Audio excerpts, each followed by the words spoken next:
Hi అండి, ఈరోజు నేను మిల్ మేకర్ కర్రీ చేస్తున్నాను. ఇది రైస్లోకి, రోటీలోకి, చపాతీలోకి అన్నిటిలోకి బాగుంటుందండి. దీనికి కావాల్సినవి ఏంటో చూద్దాము. 3 ఆనియన్స్, 2 టమోటాలు, 2 పచ్చిమిర్చి, 1 రెమ్మ కరివేపాకు, మిల్ మేకర్ కొంచెము తీసుకోవాలండి. ఇక్కడ నేను మిల్ మేకర్ ఒక బౌల్ తీసుకుంటున్నాను.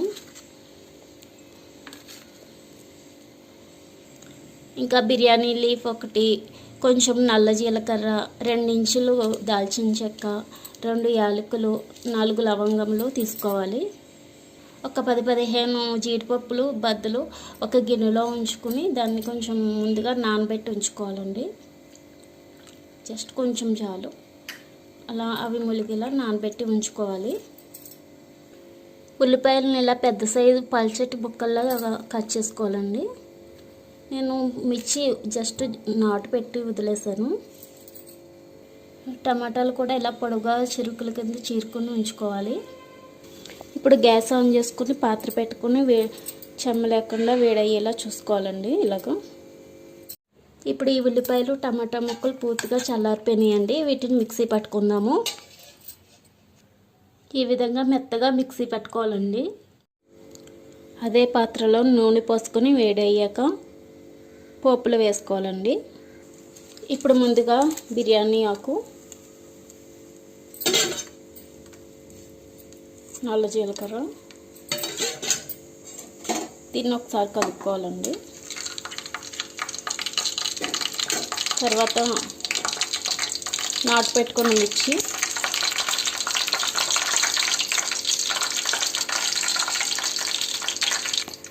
కరివేపాకు,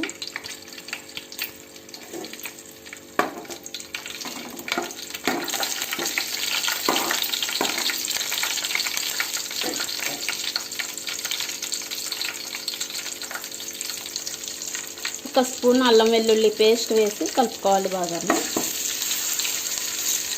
ఈ అల్లం వెల్లుల్లి పేస్ట్ పచ్చివాసన పోయే వరకు కలుపుకోవాలండి. ఇప్పుడు మనం మిక్సీ పెట్టిన ఈ మిశ్రమాన్ని మొత్తం ఇందులో వేసుకొని కలుపుకోవాలి.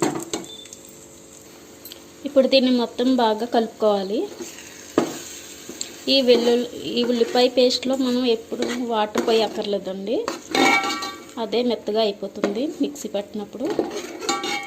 కొత్తగా వాటర్ ఏమీ యాడ్ చేయక్కర్లేదు.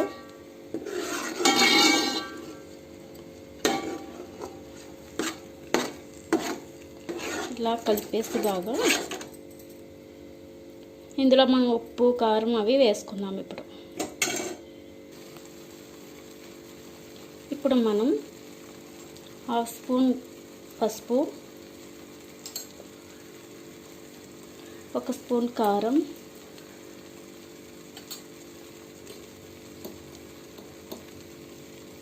రుచికి సరిపడా సాల్ట్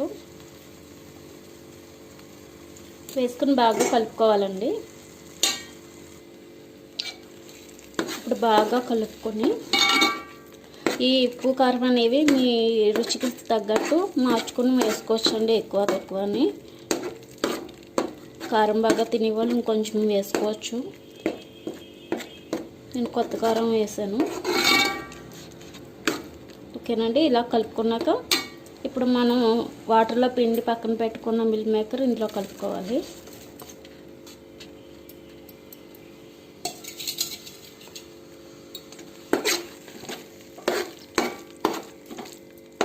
మిల్ మేకర్ మొత్తం దీనికి పట్టేలా కలుపుకోవాలండి.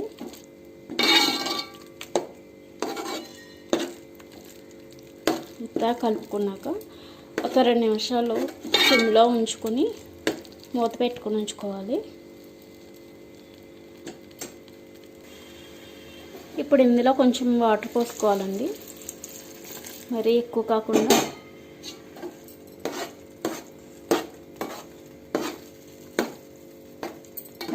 ఇలా కలుపుతూ చూసుకుంటే మనకి ఎంతవరకు వచ్చిందనేది తెలుస్తుంది. ఇంకొంచెం పడతాయి. గ్లాస్ నీళ్ళు కూడా పోయలేదండి. మిల్ మేకర్ ఆల్రెడీ ఉడికిపోయి ఉన్నాయి కాబట్టి ఈ వాటర్ సరిపోతుంది. ఇప్పుడు దీన్ని మూత పెట్టుకుని సిమ్లో ఉంచుకుని ఒక 10 నిమిషాలు ఉడకబెట్టుకోవాలండి. ఇప్పుడు మనం దీంట్లో నానబెట్టి మిక్సీ పెట్టిన జీడిపప్పు పేస్ట్ని వేసుకుందామండి. దీంట్లో కొంచెం వాటర్ కలిపాను.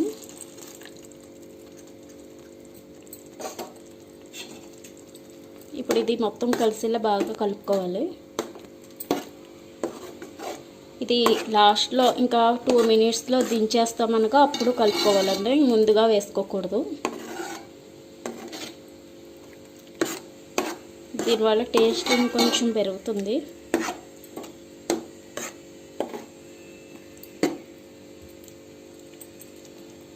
ఇంకా లాస్ట్ 2 మినిట్స్ మళ్ళీ సిమ్లో ఉంచుకోవాలండి. అయిపోయిందండి. ఇప్పుడు దీంట్లో మనం కొత్తిమీర కానీ పుదీనా కానీ వేసి కలుపుకోవాలి. ఇలా ఒక బౌల్లోకి తీసుకుని గార్నిష్ చేసుకుని వడ్డించుకోవచ్చండి. ఇది రైసు, బిర్యానీ, పులవ వాటికి కూడా వాడుకోవచ్చండి. అదేవిధంగా చపాతీ, పుల్కా వాటికి కూడా కాంబినేషన్ బాగుంటుందండి. మీరు కూడా ట్రై చేసి ఎలా ఉందో కామెంట్ చేయండి, లైక్ చేయండి. ఈ వీడియో మీకు నచ్చితే లైక్ చేయండి, సబ్స్క్రైబ్ చేయండి, షేర్ చేయండి మీ ఫ్రెండ్స్కి. థ్యాంక్ యూ అండి.